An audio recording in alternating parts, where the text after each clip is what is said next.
제7품 산 사람과 죽은 사람 모두에게 이익됨. 그때 지장보살 마하사리 부처님께 말씀드렸다. 세존이시여, 제가 이 연부제 중생을 살펴보니 행동하고 생각하는 것이 제 아닌 것이 없습니다. 훌륭한 이를 만나 착한 마음을 내더라도 처음에 내 마음을 지키기 어렵고 악한 인연을 만나면 생각에 점점 죄를 더하게 됩니다. 이러한 무리들은 마치 무거운 짐을 지고 진흙길을 걷는 것과 같아서 갈수록 지치고 점점 무거워져 발이 더욱 깊이 빠져드는 것과 같습니다. 다행히 선지식을 만나면 선지식이 그 짐을 덜어주거나 전부를 대신 져주니 이는 선지식에게 큰 힘이 있기 때문입니다. 그리하여 다시 그를 부축하여 힘을 내게 도와주고 인도하여 평지에 이르면 지나온 험한 길을 살피게 하여 두 번 다시 그런 곳을 가지 않도록 합니다. 세존이시여, 악을 익힌 중생은 잠깐 사이라도 한량없는 죄를 저지르게 됩니다. 모든 중생들은 이와 같은 습성이 있으므로 임종할 때 가족들이 마땅히 그를 위하여 복을 지어 앞길을 열어주어야 합니다. 이때에는 깃발과 일산을 달거나 등을 밝히거나 존귀한 경전을 읽거나 부처님과 모든 성인의 존상 앞에서 공양을 올려야 합니다.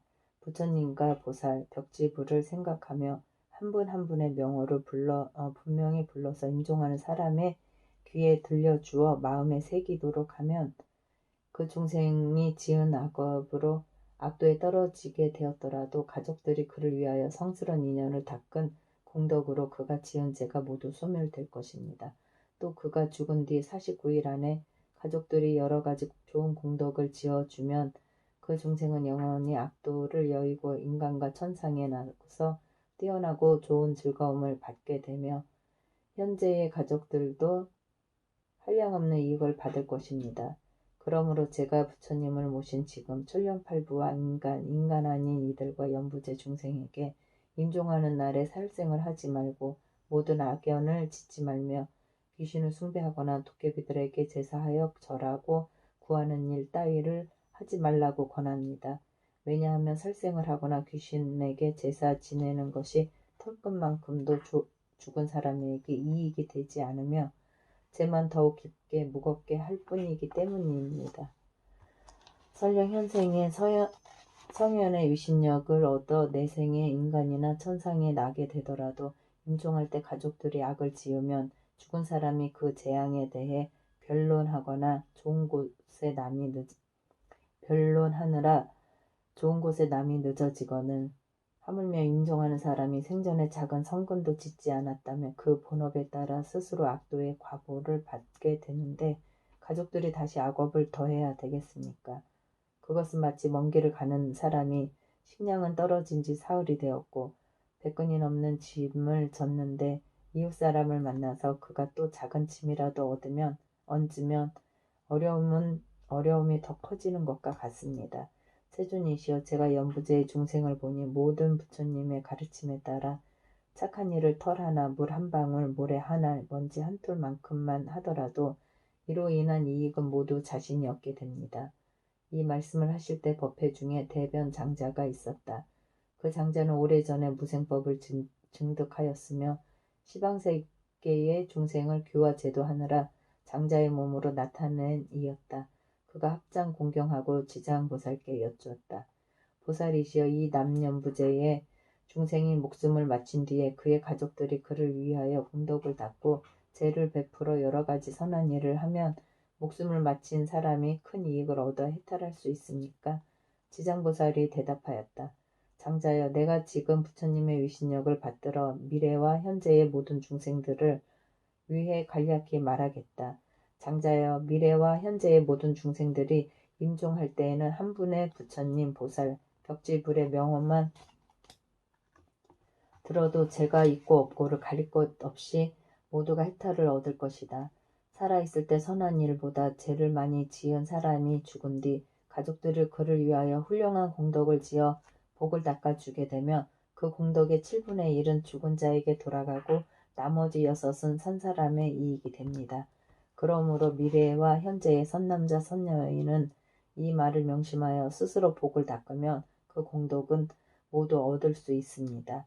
죽음이 불현듯 닥쳐오며 어둠 속에 헤매는 혼신이 되어 자신의 죄와 복을 알지 못하고 49일 동안 바보와 귀머거리처럼 지내다가 염라대왕 앞에서 모든 업과를 따지는 심판이 있은 뒤에야 업에 따라 새로운 생을 받게 됩니다. 앞길을 알지 못하는 동안의 근심과 고통이 천만 가지인데 더구나 모든 악도에 떨어진다면 어떠하겠습니까? 목숨을 마친 사람이 아직 생을 받지 못하는 49일 동안은 모두 가족과 친척들이 복을 지어 고통에서 구해주기를 간절히 바라다가 이날이 지나면 자신이 지은 업에 따라 과보를 받게 됩니다.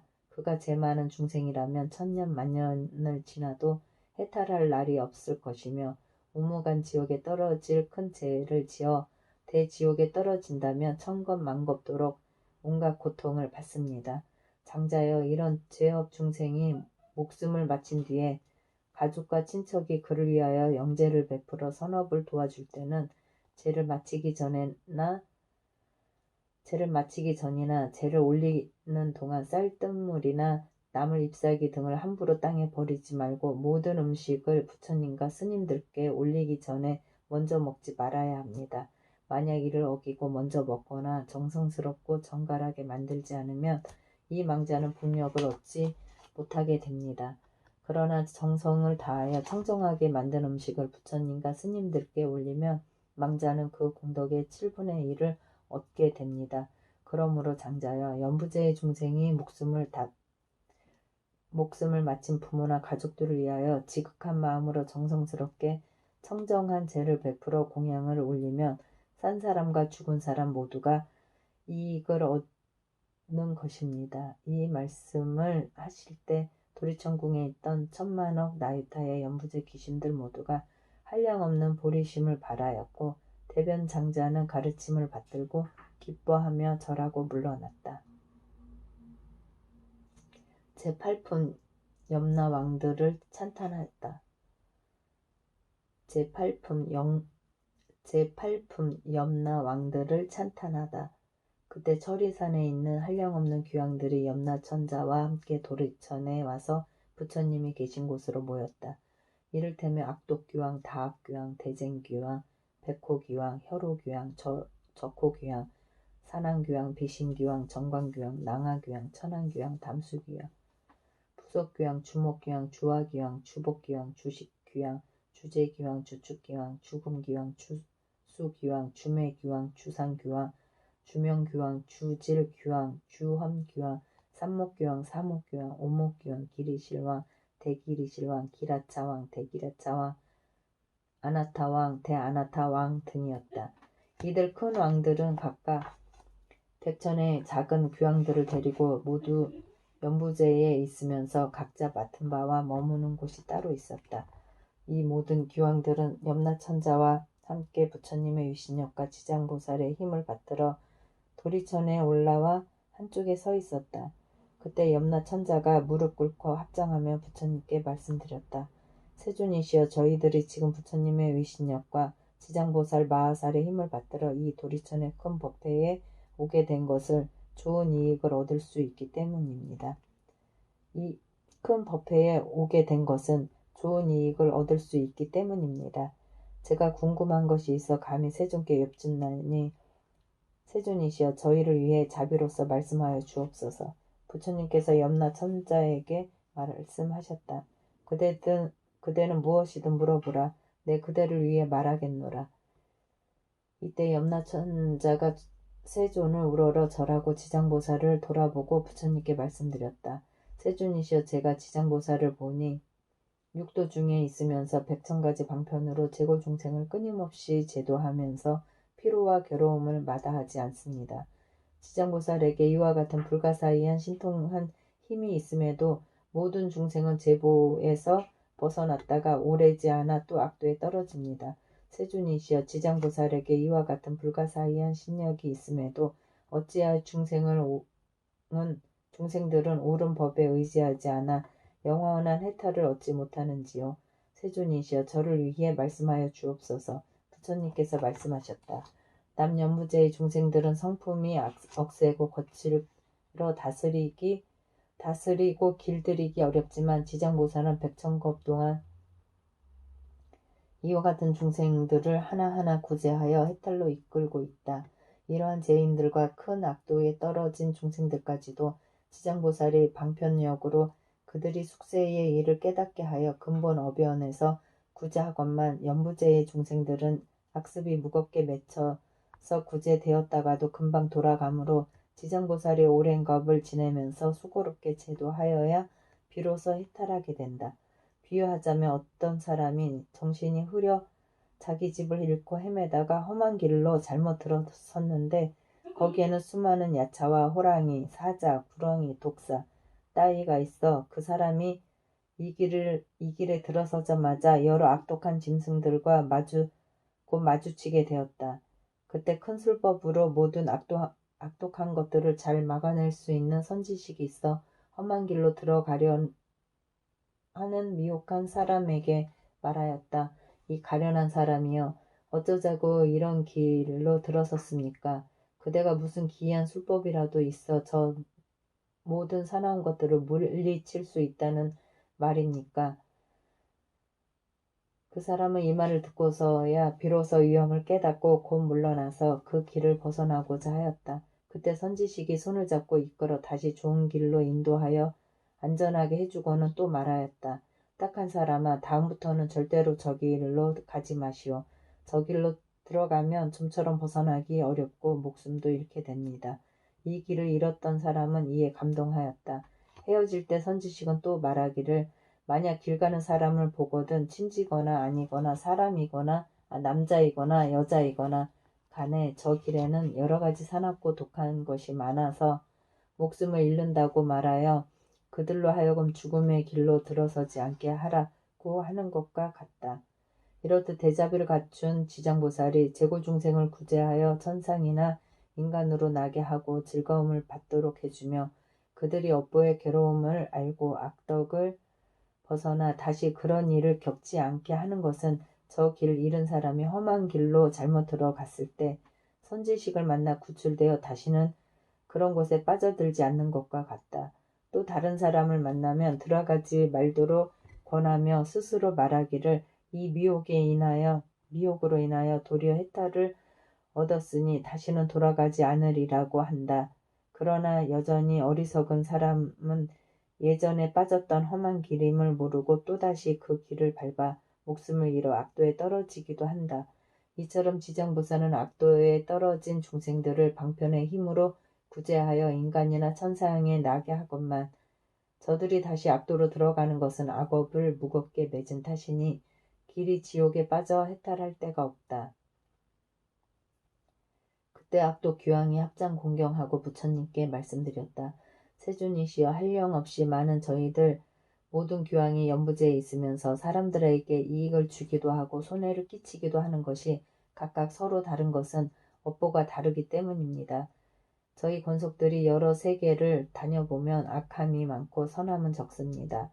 저희가 사람의 가정이나 도시, 마을, 장원, 건물을 지나다가 어떤 남자나 여인이 티끌만큼이라도 착한 일을 하거나 삼보를 찬양하는 깃발이나 일산을 하나라도 달거나 약간의 향과 꽃을 불상이나 보살상 앞에 올리거나 존중한 경전을 독송하면서 한 글귀 한 개송에라도 향을 사르며 공양하는 것만 보아도 저희 귀양들은 이 사람을 과거, 현재, 미래의 부처님 같이 공경하겠습니다. 또 큰 힘이 있거나 토지를 맡은 작은 귀신들이 이를 보호하게 하여 나쁜 일, 횡액, 몹쓸병이나 마음에 맞지 않는 일들이 이 사람의 집 근처에서는 일어나지 않게 하겠거늘 하물며 그런 것이 그 집안으로 들어가게 하겠습니까? 부처님께서 귀향을 칭찬하셨다. 훌륭하도다. 그대들과 염라 천자가 그처럼 선남자 선여인을 보호하니 나도 범천왕과 제석천왕에 일러 그대들을 지키고 돕겠노라. 이 말씀을 하실 때 법회 중에 있던 주마 교양이 부처님께 말씀드렸다. 세존이시여, 저는 본래의 어변으로 연부제의 사람의 수명을 맡아 태어나고 죽음을 모두 관장하옵니다. 저의 본호는 중생을 크게 이롭게 하려는 것이지만 중생들은 제 뜻을 알지 못하여 나고 죽음에 편안하지 못합니다. 이 연무제의 아기가 태어날 때 남자거나 여자거나 집안 사람들이 착한 일을 하면 집안이 더 이롭게 되고 토지신이 한없이 기뻐하여 아기와 산모를 보호하고 큰 안락을 얻게 하며 가족들도 이롭게 합니다. 아기를 낳은 뒤에는 살생하지 말아야 하지만 중생들은 여러 가지 비린 것을 산모에게 먹이고 가족 친척들이 모여 술을 마시고 고기를 먹으며 노래를 부르며 풍악을 울리며 즐긴다면 산모와 아기가 편안함과 즐거움을 얻지 못하게 됩니다.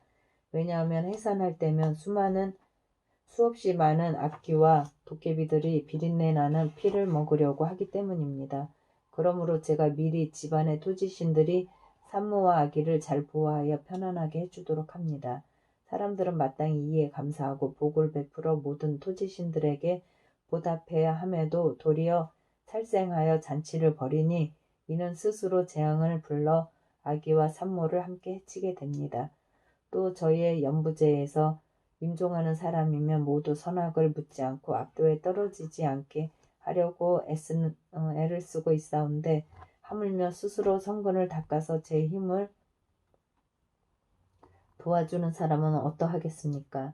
이 연부제에서는 선행을 한 사람들도 임종할 때에는 역시 100천이나 되는 악도의 귀신들이 부모나 가족의 형상으로 둔갑하여 나타나 망인을 이끌어 악도에 떨어지게 하거늘 하물며 본래부터 악업을 지어온 자는 어찌 되겠습니까? 세준이시여 이와 같이 연부제의 남자나 여인이 임종할 때에는 정신이 아득해져서 선악을 분간하지 못하고 눈과 귀로 볼 수도 들을 수도 없습니다.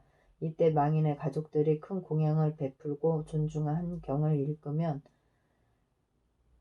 부처님과 보살의 명호를 읽으며 부처님과 보살의 명호를 연불하면 이러한 좋은 인연으로 망인이 모든 악도에서 벗어나게 하고 모든 마귀와 귀신을 흩어지고 물러가게 합니다.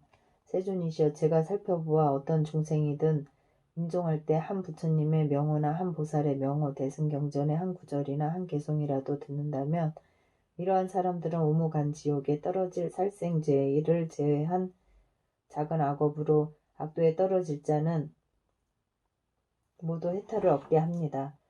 부처님께서 주명규황에게 말씀하셨다. 그대가 대자비로 큰 원을 세워 남과 죽음을 맞는 모든 중생을 보호하니 미래세에 남녀 중생이 나고 죽을 때 그대는 이 서원에서 물러서지 말고 모두를 해탈시켜 길이 안락을 얻도록 하라. 규황이 부처님께 말씀드렸다. 원컨대 염려하지 마옵소서. 저는 이 몸이 다하도록 생각마다 연부제의 중생들을 보호하여 날 때나 죽을 때 모두 안락을 얻게 하겠습니다. 다만 저는 모든 중생들이 나고 죽을 때에 제 말을 믿고 받아들여 모두가 해탈을 얻고 큰 이익을 얻기를 바랍니다. 그때 부처님께서 지장보살에게 말씀하셨다. 이 주명규황은 과거 백천생을 대규황으로 지내며 중생을 나고 죽음 속으로 보호하고 있으니 이는 보살이 자비원력으로 대규황의 몸을 나타낸 것이지 실은 규황이 아니다. 앞으로 170겁 뒤에 성불할 것이니 명호는 무상열애이고 겁의 이름은 안락이며 세계의 이름은 정주라 하고 그 부처님의 수명은 헤아릴 수 없는